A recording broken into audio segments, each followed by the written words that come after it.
I, so I know I said the budget model was one of my favorites, but this is also one of my favorites. And I didn't realize that until just the other night when I was working on it.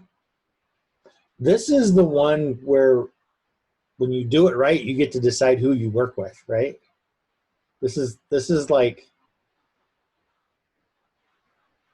I get to work with good people, or get to work with people I don't really like, and I don't like to work with people I don't like. Right? I had somebody told me one time, in fact, it was Brooke. There's nothing worse than waking up and going to work and realizing you can't stand the people you work with, right? She wasn't talking about your team, but she, I know, I think we've all worked with people that we just don't like at all, right? And so um, when you think about the organizational model, this is where you can make those decisions and take a look and surround yourself with great people, right? So we're going to talk about hiring admin support. We're going to talk about hiring talent. We're going to talk about training and consulting, different areas, 3 areas of staffing, and then roles and descriptions. That's what we're going to cover today. So I'm going to share, I don't know if Ashley has seen this, but I am going to share my screen. All right.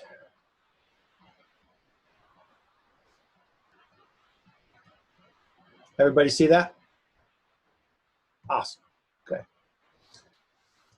So that's the path that people leverage there, right? So, whoop, not sure what I did, sorry. So the first thing you want to do as you get busier and busier, the first thing you want to do is hire administrative staff, right? Um, and their first job when you hire them is to hire somebody that can document and later implement your systems. So as agents, we become really good at selling, right? We go, we do the transaction. We're really good on that part. We tend to not be really good at the documentation part and the paperwork part. I know myself, I can't, right? And so the first thing that you're looking for in that person is they should come in and they should shadow you on everything you do, and they should document exactly what you do, and they should make an operations manual. That should be one of their first jobs working for you. And ultimately, they're going to implement that, because once they record what you do and how you sell real estate and everything else, then when you add agents, there'll be a system in place that they can follow. Okay.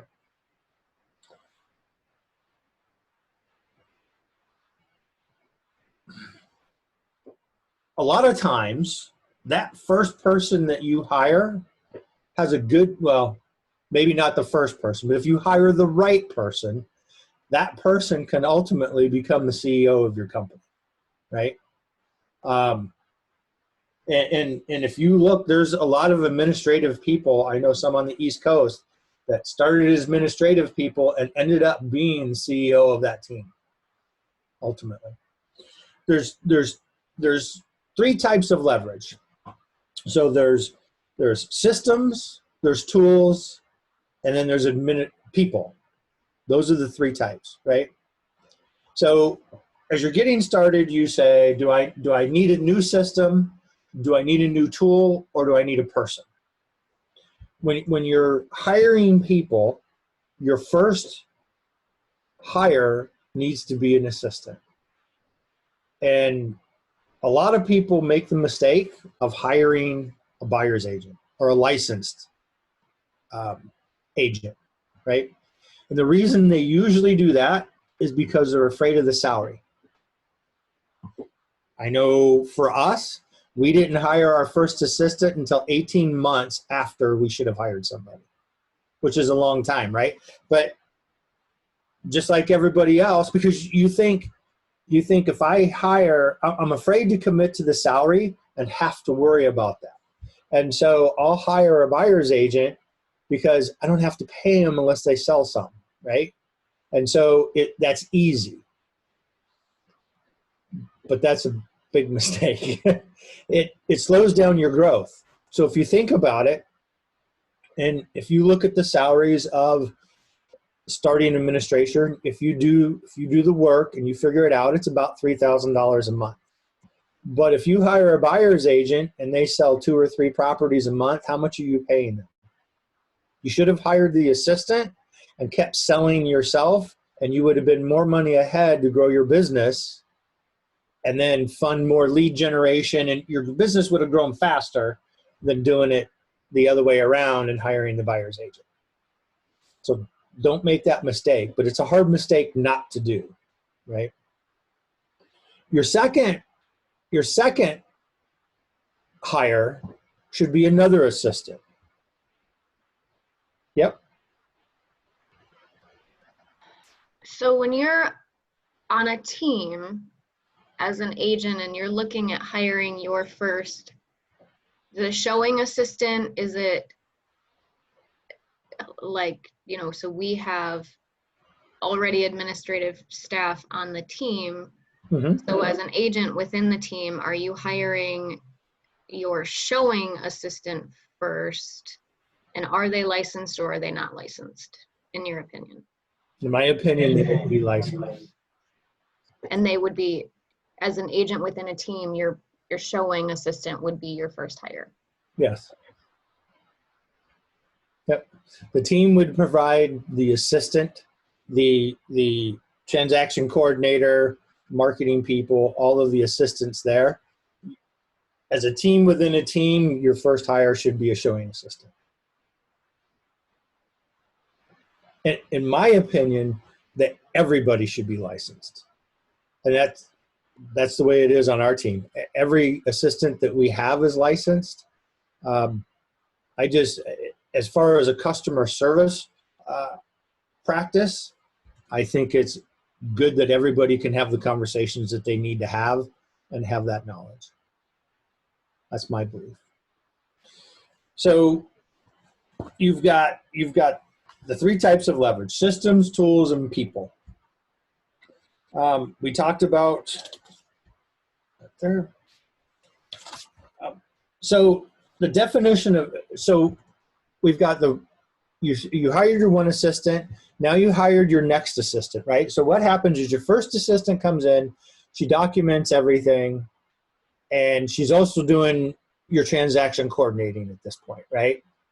And she starts getting real busy, and she's also handling the listings as you're coming in and bringing in listings. So she's the listing manager, the transaction coordinator, and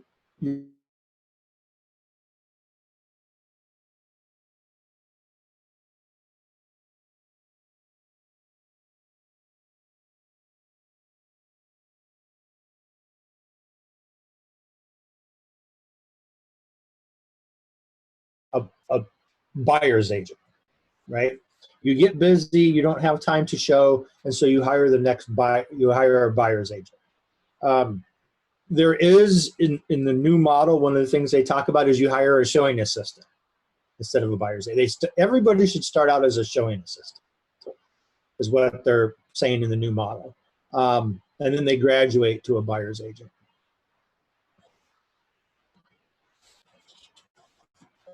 So let's look at hiring talent, right?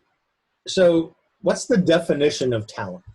So there's some things. Talent, if you look at talent, talent's going to push you.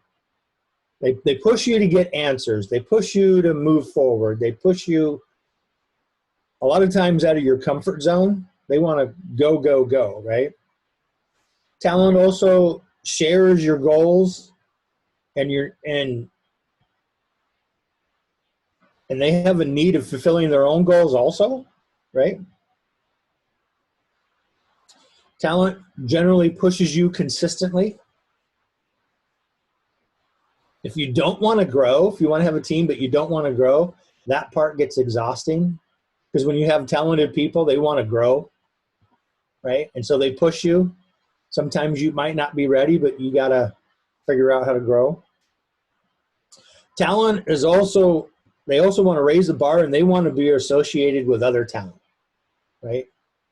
If you have talented people on your team and you have some not as talented people on there, they can rub each other the wrong way sometimes. And a great hire will create opportunities for you and your business as you push forward.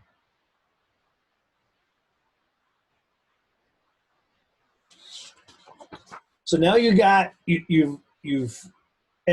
and I'll say, when you're hiring talent, a great class to take to learn how to do that is career visioning. Right? Career visioning, and there's actually 3 courses: career visioning, 30, 60, 90, and success through others. Career visioning is going to teach you how to find talent and hire talent. 30, 60, 90 is going to teach you how to train and consult your talent. And success through others is how to create opportunities for your talent.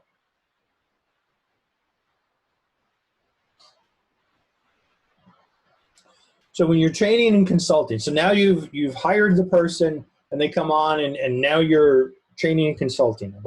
So you need to train them to understand the job that needs to be done. They also need to learn the skills of how to do the job, and then develop the systems required to do the job at a high level.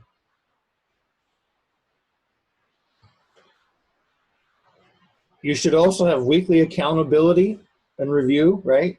Goals, priorities, weekly tasks, results. What kind of issues are you having? If you look at page 167 of the MREA, they call it the consultative interview, right? So when you have your weekly huddle, talk about, so what was your goal? How did you do on that goal, right? How do you feel about that? Because if they hit it, they're going to feel great. They're going to feel like they accomplished something and everything else. If they didn't hit it, how do they feel about that? What do they feel the problem was, right? Based on what you did and what your goal was, what do you need to do now, right? Is there a different plan? Did that plan work? Is there anything that's going to keep you from achieving that this next week? Do you need training or support? Like, do you need support from us or the team, right, to help you accomplish that? Or is there new training that you need? Is there a class you need to take? Is there information I need to get you? And you take a look at that.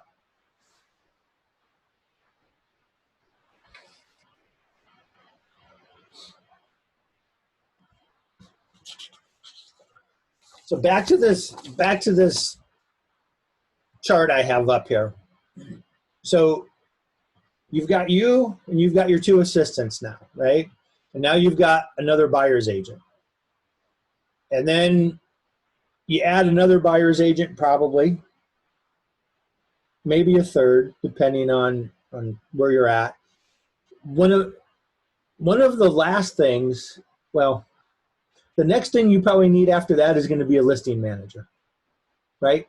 As you're bringing in more listing, your transaction coordinator gets filled up with transactions, and so they need something taken off their plate. Your first assistant that you had is overseeing the marketing and overseeing the transaction team, and she's overseeing the transaction coordinator. Transaction coordinator is getting busier, but the transaction coordinator is also doing listings, and pretty soon it gets to where they can't handle it. So then a lot of times you handle or you hire a listing manager. So now listing manager is coordinating the listings, transaction coordinator is handling everything after it gets under contract. Jim, is there a threshold that either the industry has or KW has that says, okay, we get to this many transactions we need additional support for the transaction coordinator? I've heard a lot of people say about 100 transactions a year, Okay. That makes right? I've heard a couple people say 130, 140. I mean, that's a lot for somebody to handle in 1 year, right? right. If you're doing that, say you're doing 120 a year, right? That's about 10 a month. Yeah, that's a lot. I know our transaction coordinator right now, when I looked at it the other day, she had 32. So many. And she's wanting a listing manager because she's also doing our listings, right? So our lead assistant is helping her out right now until we can find that person, but it's at that point where she needs some help. Yeah, that's good. No, that's good to know. Thank Yep. So, yeah, fifth level, right? So you've got you, and now you've got 3 assistants, right? Because you've got your lead assistant, you got a transaction coordinator, you've got a listing coordinator, you've probably got 1 or 2 buyer's agents going there. And so the next step would be to hire a listing agent. The listing agent step is tricky because it's a lot of times it's the buyer's agents that want to do the listings, but it's completely different, right? It's a complete different skill set for one. And for 2, it's the clients are different. It's on the buyer side, it's fun. It's we're going to go buy a house. It's this is great. On the listing side, it's you are in charge of my biggest asset that I will probably ever have in my life. And I'm paying you money up front, where on the buyer side, the seller usually pays the commission. They don't think of it as money out of their pocket. And so it's a completely different client experience, right? And so agents need to realize that. It's a lot more work. On the buyer side, the work is in finding the property, running around, showing properties, everything else. On the listing side, it's all about the work up front, the research, the pricing, the comps, everything else. And if you look at the last step, step 7, is you find somebody to replace yourself, right?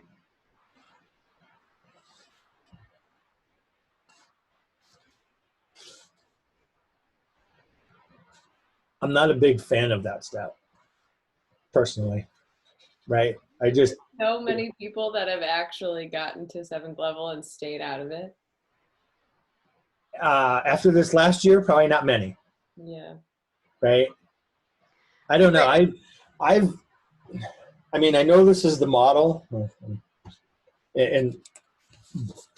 but I always think you should be in it. Like it should be 6 steps for me, right?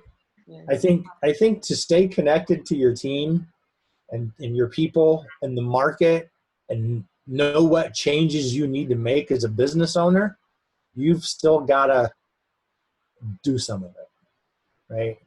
And I think it becomes hard if you don't. That's just my opinion. I'll probably get in trouble for that. But.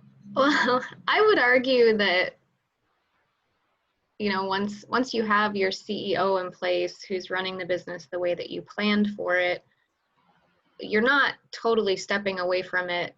You're still the owner of the team, but you're trusting someone else to deal with all of the minutia. And I would argue that maybe getting to that level allows you to either repeat the process with their expansion or a different location or whatever that looks like. You can just go start over and do it all over again. Or, you're making enough money to where you've successfully built your business and you can just. You It's not going could. to fail because you hired, your CEO probably started out like you had said, like one of your first assistant who's been with you through the whole thing, by that time, they should know exactly what the picture looks like for you. You could. I think in theory, it really is like, that sounds super solid, but in practice, it seems, from the things I've seen, it's so hard to find that person to actually replace you that will help sustain it long term. Part of it, because you've built this thing. I mean, the reality is people are coming because they're attracted to the thing that you're doing. And if you're the one, not the one doing it anymore, unless that person is really, really aligned with what you've built, it's super hard to have that be sustainable. Sometimes when that person steps out, people on the team leave because they wanted to work with that person. I've seen that happen before, right? So I get to the 7th level and it's like, okay, I found the CEO to take over, so I'm going to go do something else. And people are like, but I wanted to work with you. I wanted your guidance, right? I also think when that person steps out, if they're not doing real estate transactions, they lose touch with the market of kind of what's going on.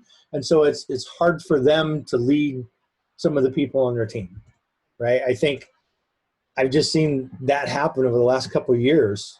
I think there was, I can think of 5 or 6 people that 7th level got out of it, went on to some other things. And over the last couple of years, they've had to step back in.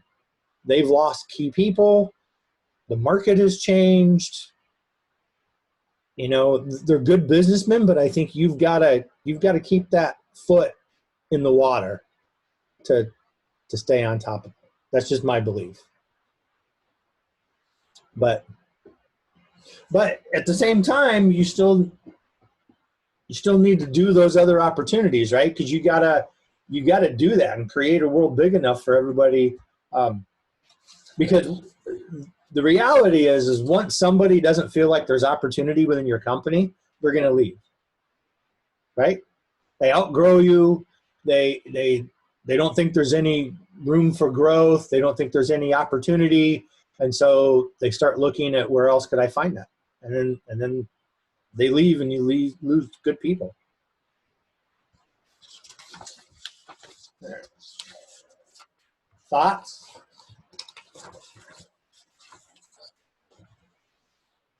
I have a question about hiring. Is there like a good job description chart somewhere? Like, so, you know, you hire your first assistant, like what, in order to do like the consultative interview with them, like what, you know, is there a job description somewhere? Do you make that up based on how you run your business and then run their goals based on what your expectations are for them? Or what does that look like? There is. So say you were a single agent, right? Starting out. Generally what you do is you make a list of all the stuff that you hate doing. And that's what they're going to do, right? There is a chart, and I will have them wake up at 5 a.m., do my workout. I don't know about that one. I can show you this other one here. Where to go?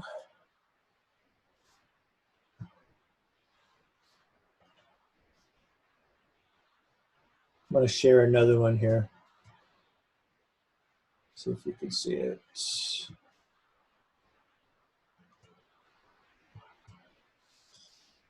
So this one here is general job or basic job descriptions, right? This is kind of your 20% for each position. Can you see that? Is that in the book? Is that in MREA that I have, or can you give that? Can Heidi send that? That is in the MREA that you have. Where? It should be on page 200. Thanks, Kendall. Mm-hmm. Yep.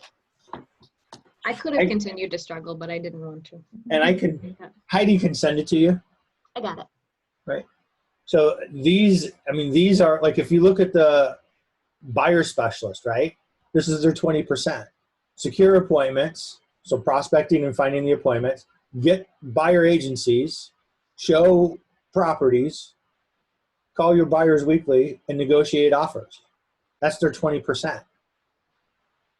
If they did that all the time, they're going to make a lot of money, right? And that's what they should be doing. The assistant should take everything else off their plate. Same thing with listing agent, right? Prospect, find appointments, go on the listings, get the listings, weekly seller calls, negotiate offers. So for your first assistant, I might be missing it, but I don't see their job description. But when you hire your first assistant, then like in the agent, the lead generation strategy, do you continue doing all of your prospecting, and then you get your assistant to handle all of the business that's coming for your prospecting? And then once you hire your buyer agent, like at what point and who do you assign your prospecting to? Does that make sense? I'm sorry. Like Yeah, you're doing, like you have the should lead always be generation prospecting. strategy. So as the primary agent, you're continuing to do the prospecting. Yes. Okay. So I'll give you an example. Say you were talking about a showing assistant earlier, right? As an agent, you should keep prospecting. The showing assistant should go show the properties. Yeah, the agent should always keep prospecting.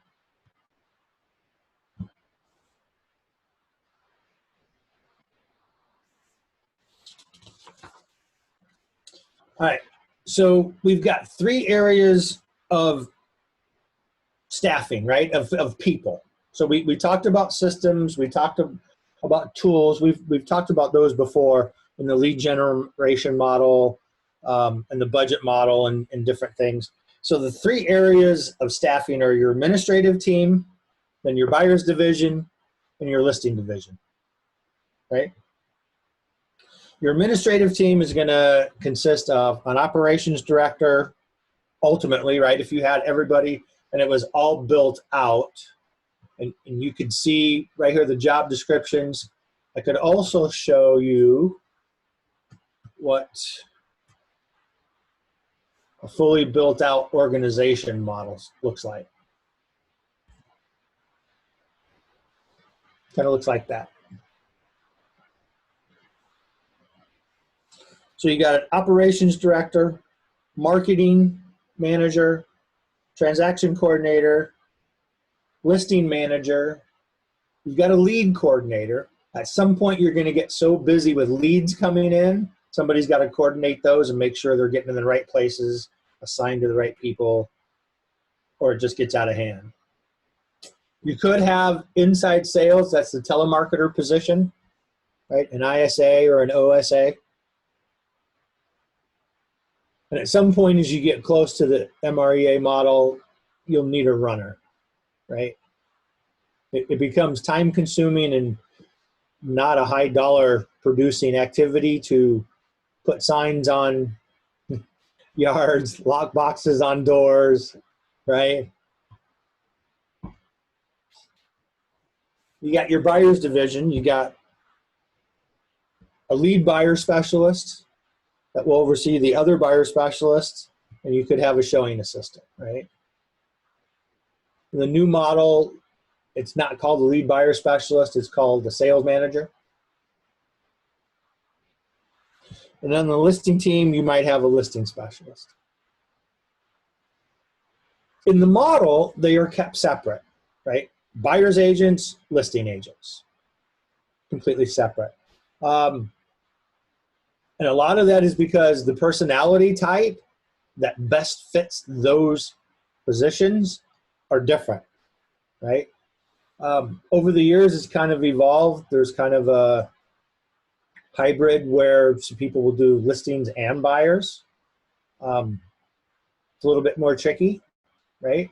Because it's 2 different skill sets and 2 different personalities you need to be honest with you, to be really good at it.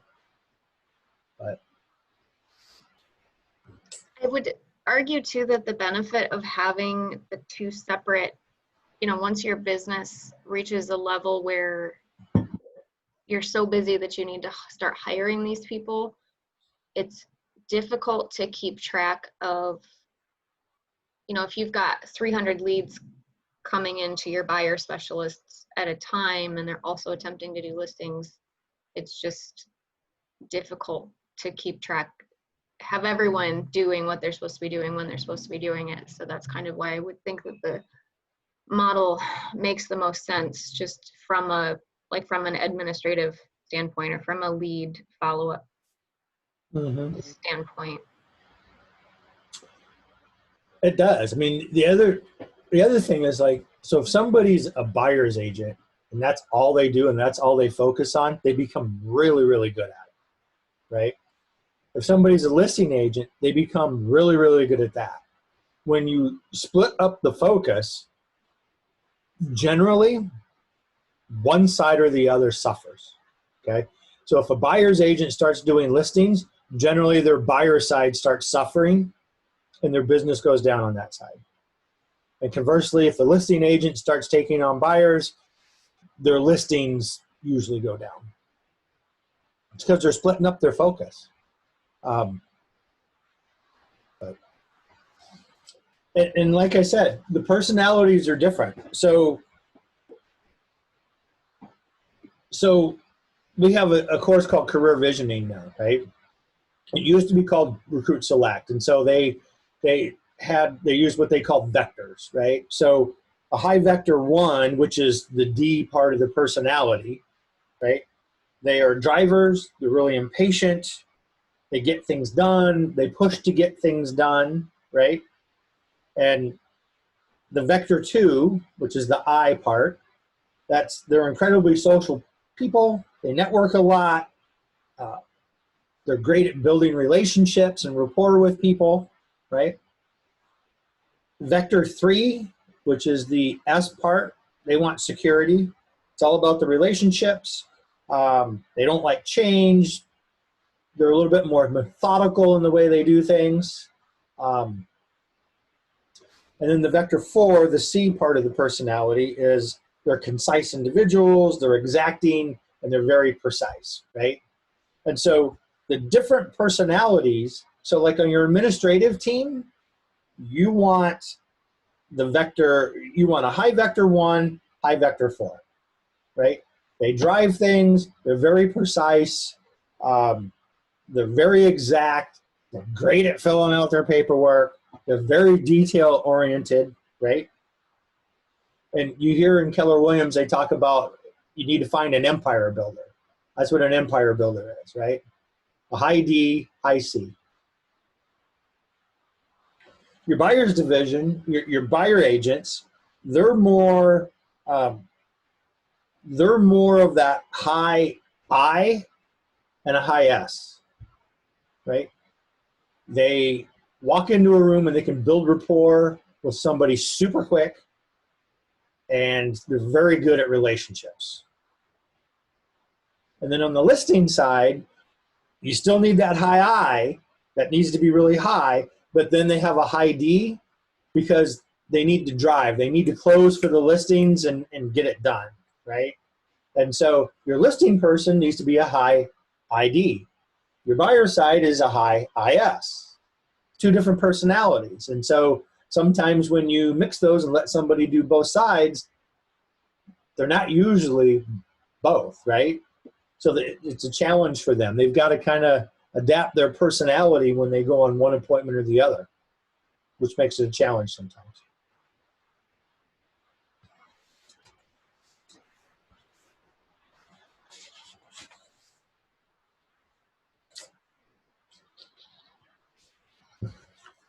Any thoughts or questions so far? Yeah, every time we talk about like different roles and people being in different seats on the bus kind of a thing, I always compare it back to sports. And like you said, like someone that's a great pitcher, and that's where they're going to thrive. And that's a perfect example, right? They may be an awesome pitcher, but they're an okay outfielder. I mean, they can go out there, right? They're probably not going to embarrass themselves, but they're not going to be stellar. Right. Yeah, and the more you focus on outfield, the less time you're going to spend pitching, and you're not going to. Right. Yep. That's exactly. Like works to everything in life, right? It's exactly correct. But, you know, it's funny because there's a lot of agents that, you know, want to do both.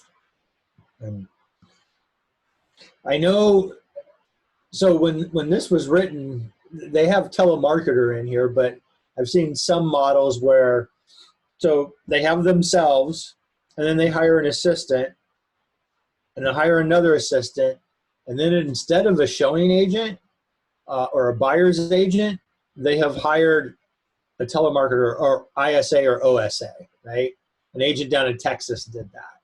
He hired people to set the appointments for him. So I know there's a little change there. I don't know if that's going to be in the MREA too or not. But I know that's another possibility. But.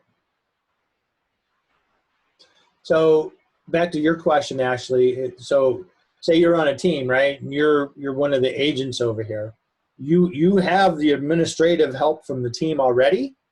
So your next hire would be a showing agent to free up some of your time for prospecting and writing offers. That showing agent is out showing homes and opening doors and getting you that time back. At some point, I've seen some models where if you as the agent on the team right there get busy enough and you're closing 10, 15 a month or something like that, then we look at hiring you your own assistant that just handles your transactions, right? So there are a couple different things there. So it's funny, on page 203, Gary wrote in the MREA, the average person thinks the goal of a business leader is to run a successful business. I'm here to tell you it isn't. That's just the first goal of the business person. The ultimate business goal is to have a successful business that's run by other people, right? And that's tricky. I had a coach tell me one time, actually it was Tony DeCello that said it. He said, your biggest challenge as somebody that has a team is going to always be the communication between the agents and the administrative staff. Always. That will be your biggest challenge every time. Do you find that to be true? I find that to be true.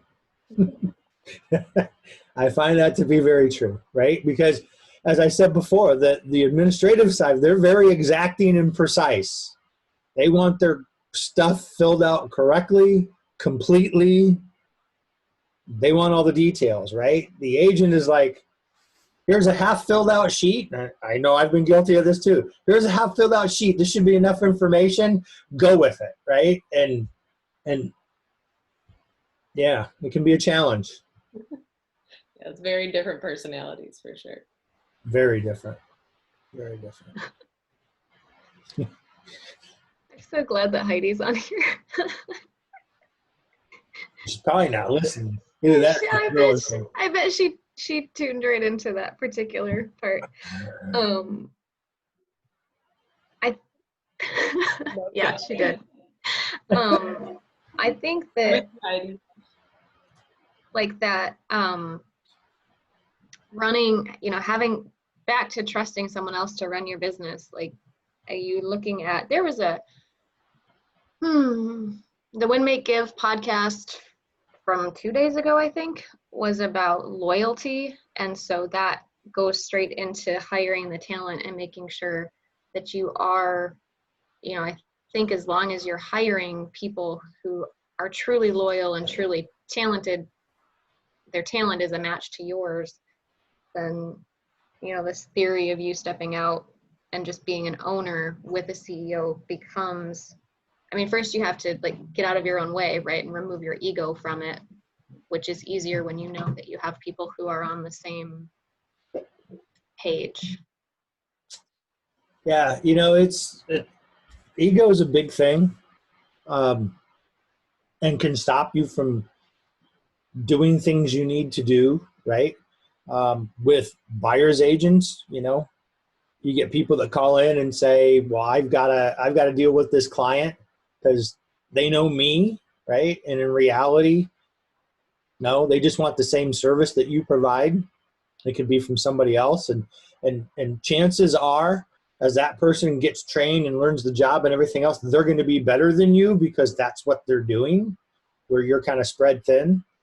On the trust part and the administration side, when you make that first hire of that first admin, it could take a while to build that trust, right?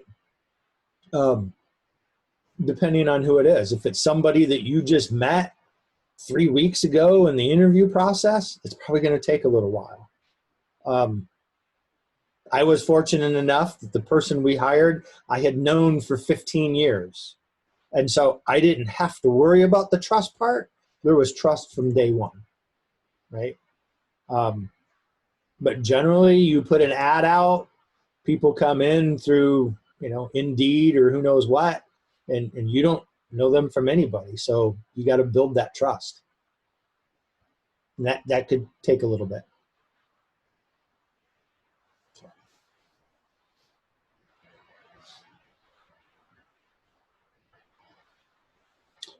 Any other questions or thoughts?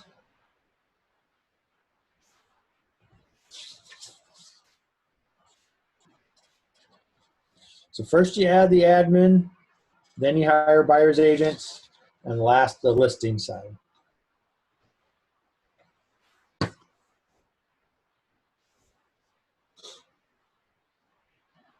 And if you look at your budget, right, if you are tracking your numbers and you're looking at your profit and loss and your salaries are under budget, right?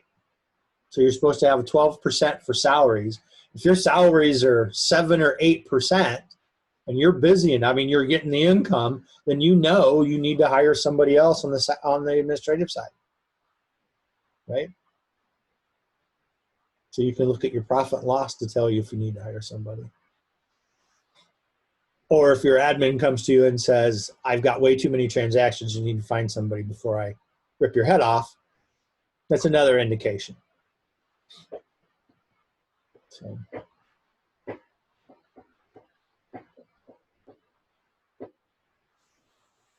All right. That's all I got. The organizational model is kind of the smallest one. Thanks, Jim. Yep, absolutely. Just trying to see, what's the best place to find talent, to find people? People you already know and trust. Yep. Yeah, your sphere of influence, I found, has been the best, right? Because, like you say, it's people you know and trust, and they don't want to tell you somebody that they know is a flake, right? And so they tend to give you the best recommendations.